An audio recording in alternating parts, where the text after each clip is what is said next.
आत्मप्रिय धर्म बंधु, आपके भीतर बैठे परमात्मा को नमन करती हूँ।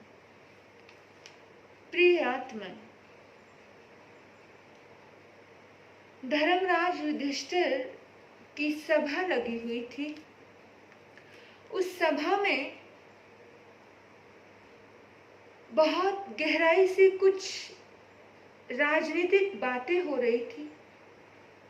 इतने में एक दीनहीन गरीब ब्राह्मण वहां पर आया और आकर के उसने अपनी भावना व्यक्त की।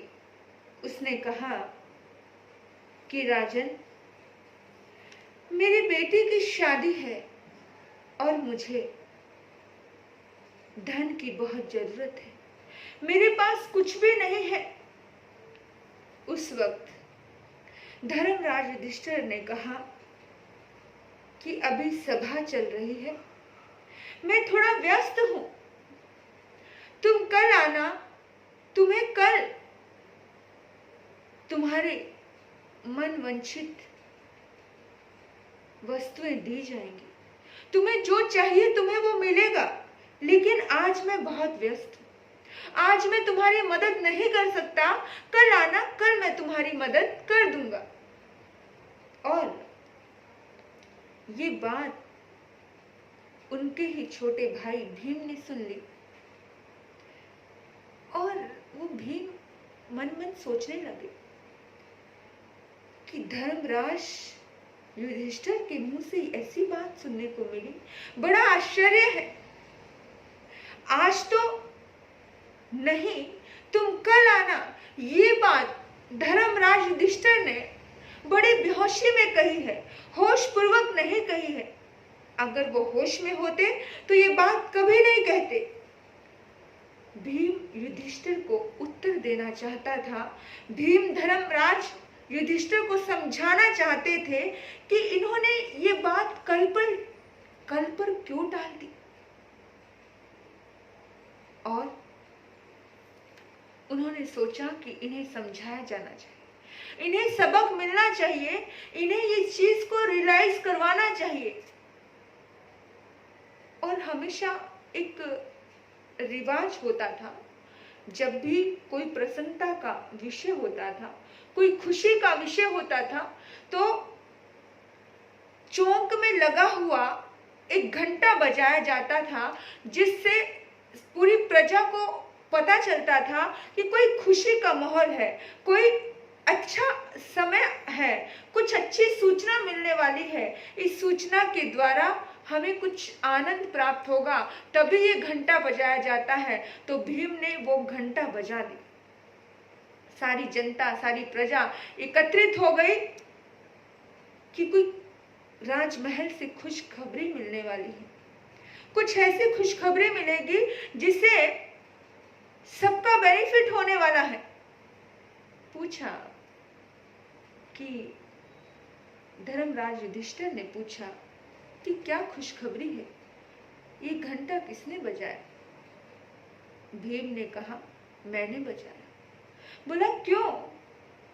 राजमहल में कोई खुशखबरी है और मुझे पता तक नहीं, क्या खुशखबरी है भीम? भीम ने कहा, बड़े भ्राता, आपको नहीं पता क्या खुशखबरी है? बोला, क्या? मुझे नहीं पता क्या खुशखबरी है। ठीक है, मैं बता दूं। बोला, क्या? अरे, आपने मृत्यु को जीत लिया है, आपने काल को जीत लिया है, ये खुशखबरी है। धर्मराज युधिष्ठिर कहते हैं, भीम, ये कैसी बात करते हो? अरे भला, काल को भी कोई जीत सकता है, मृत्यु को कोई जीत सकता है जो मैं जीत लूंगा? बोला, हाँ, आपने जीत लिया। बोला, मुझे तो खबर नहीं, कब जीता, क्या हुआ, कैसी कैसी बहकी बहकी बातें कर रहे हो भीम? बोला, भाई, मैं सत्य कह रहा हूं, मैं झूठ नहीं कह रहा। बोला, क्या सत्य? बोला, अभी तो तुमने एक ब्राह्मण को कहा कि आज मैं व्यस्त हूं, तुम कल आना, कल मैं तुम्हारे मन वांछित वस्तु तुम्हें दूंगा, जो तुम्हें चाहिए वो मिलेगा। आपको पता है, आपने ये बात उस ब्राह्मण को कही, यानी कि कल आप जिंदा रहने वाले हो। आपको मालूम है, आपको गारंटी है कि कल आपको मौत नहीं आएगी, यानी इस रात में आप जीवित रहोगे। यानी आपको पता चल गया कि आप मृत्यु को जीत सकते हो।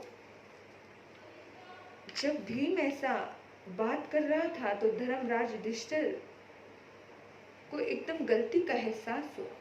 उसने सोचा कि भीम सही कह रहा है, भीम सही कह रहा है और मेरी गलती है, मुझे कल पर नहीं टालना चाहिए था।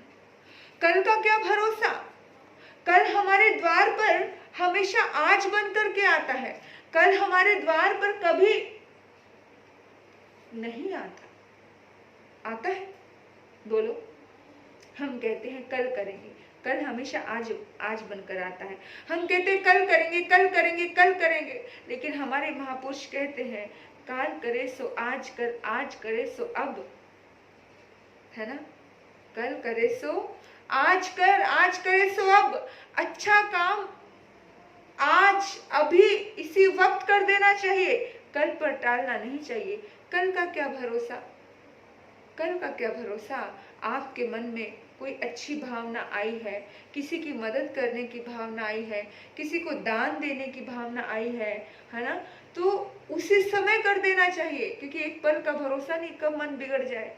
मन को बिगड़ते देर नहीं लगती, मन को खराब होते देर नहीं लगती। मन तो एक पल में कुछ का कुछ हो जाता है।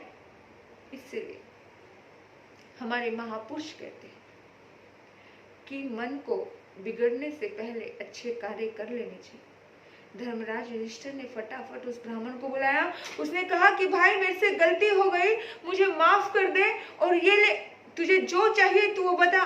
भरपूर दान दक्षिणा दी उस ब्राह्मण को और खुशी खुशी उसे विदा किया। मेरे बंधु, हमारी जिंदगी में भी ऐसे बहुत सारे पल आते हैं जिन पलों में हमें सीखना है, हमें समझना है। महापुरुष हमें इन किस्सों के माध्यम से, महापुरुष हमें समझा रहे हैं इन कहानियों के माध्यम से कि भीतर के भावों में अगर कोई भाव आ रहे हैं अच्छा करने के, तो वो आज अभी और इसी वक्त कर देना चाहिए, उसे साकार कर देना चाहिए। कल पर मत छोड़ो, कल पर छोड़ोगे तो कल कभी नहीं आएगा। कल हमारे द्वार पर हमेशा आज बन करके आता है, तो फिर कल क्यों, आज करो। हम जो कहते ना कल कल कल, वो सिर्फ उसकी जिंदगी में सिर्फ कल कल कल कल ही होती है। वो जीवन में कभी भी सुख और शांति को प्राप्त नहीं कर सकते। जब भी वक्त है, जब भी अच्छा समय है, अच्छी बातें हैं, अच्छी सोच है, अच्छी यादें हैं, तो उसको तुरंत कर देना चाहिए। जितना जल्दी हम कर सकते हैं उतना जल्दी हमें करना चाहिए। ये बात हमें सीख देते हैं हमारे महापुरुष कि अगर आपकी इच्छा है कि आपको परमात्मा का नाम लेना है, आपको कुछ दान पुण्य करना है, आपको किसी की मदद करनी है, तो कल पर नहीं, अगर मन में विचार आया ना तो अभी और इसी वक्त कर दो। पता नहीं कल मन बदल जाए, पता नहीं कल चेंज हो जाए, कुछ भरोसा नहीं है जिंदगी का। तो इसीलिए हमेशा हमारे महापुरुष कहते हैं आज करे सो अब कर, आज करे सो अब कर। आपने इस भाव को सुना, आपके भीतर बैठे परमात्मा को नमन करते हुए ओम शांति, ओम शांति।